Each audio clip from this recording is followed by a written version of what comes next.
প্রান্তিক পর্যায়ে যদি অগ্নি দুর্ঘটনা ঘটে, সেখানে জনগণকেই সচেতন হতে হবে। তারা যদি সকলে ঐক্যবদ্ধ হয়, যেমন স্কুলে, মসজিদে বা বিভিন্ন ধর্মীয় প্রতিষ্ঠান থেকে এটা আলোচনার মাধ্যমে সকলকে সচেতন করা হয়, সবচেয়ে বেশি ভালো হয়।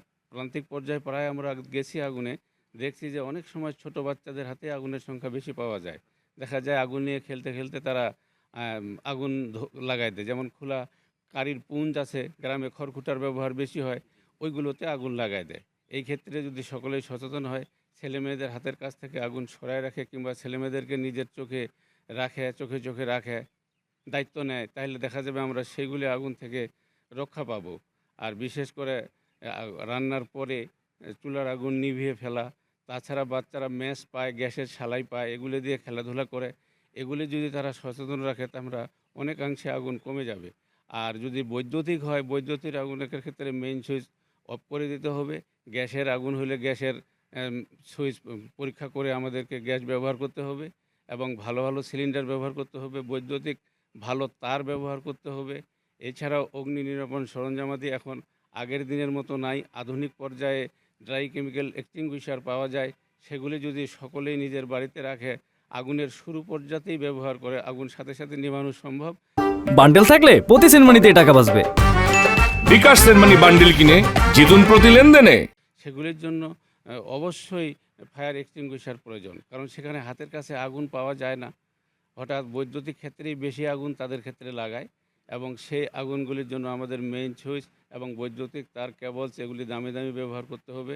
খুব সচেতনভাবে বৈদ্যুতিক চালনার ব্যবহার করতে হবে। অনেক সময় দেখা যায় যে দোকানে মেইন সুইচ বন্ধ করে না, সুইচ দিয়ে অনেকে বৈদ্যুতিক কাজ করে। যেমন চার দোকানে বিশেষ করে আপনার গ্যাসের আগুন কিংবা ওই কারেন্টের চুলার আগুন, এগুলি খুব সাবধানের সহিত ব্যবহার করতে হবে। আর আমাদেরকে সবসময় এই করতে হবে, অগ্নি প্রতিরোধ ব্যবস্থা জোরদার হাতের কাছে রাখতে হবে। বিশেষ করে অনেক ক্ষেত্রে দেখা যায় কোনো বাজারে যখন নাইট গার্ড থাকে, তার ভূমিকা সে সঠিক পালন করে না। তাকে সঠিকভাবে জানতে হবে কোন দোকানে কী অবস্থান কী আছে। আমরা আগুনে যাই দেখি যে তাকেও সঠিকভাবে পাই না, যদিও পাই সে বলে যে অমুক জায়গা থেকে আগুন, সেখানে কী আছে এগুলো জানতে হবে। এখন মনে করেন যে কিছু কিছু ধার্য বস্তু আছে, জ্বালানি, কেরাসিন তেল, মোবিল, অকটিন, এগুলিতে যদি আগুন লাগে আমাদেরকে আগে নির্দেশনা দিতে হবে। বিষাক্ত পদার্থ কোনো কিছু যদি থাকে, বিষাক্ত ধার্য বস্তু, হাইড্রোজেন সালফার, বিভিন্ন রকমের মালামাল যদি থাকে, যেগুলাতে আগুনে পানি দেওয়া যাবে না। পানি দিলে ফায়ার ফাইটার আমাদের জীবনের ঝুঁকি আছে।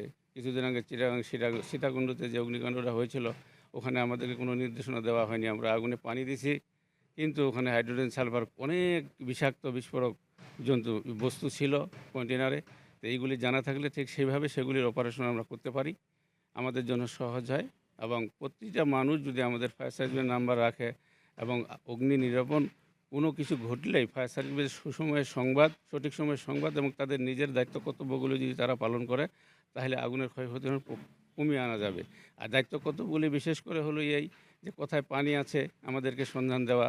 তারা নিজেরাই যদি ফায়ার সার্ভিসে খবর দিয়ে বসে না থাকে, হাতের কাছে যা আছে তা নিয়ে যদি তারা পানি নিক্ষেপ করে, বৈদ্যুতিক বা তেলের আগুন ছাড়া, বা তেলের আগুন, বৈদ্যুতিক আগুন, ভিজা কাঁথা, কম্বল, বালি, এগুলো দিয়েও যদি তারা চেষ্টা করে, দেখা যাবে কিছুটা আগুনের ক্ষতির পরিমাণ কমে আনতে পারবে। পরবর্তীতে ফায়ার সার্ভিস, সিভিল ডিফেন্স ঘটনাস্থলে পৌঁছার সাথে সাথে আমরা তাদেরকে সহযোগিতা করলে ইনশাল্লাহ অগ্নি নিরাপণ আমাদের সহজ হবে।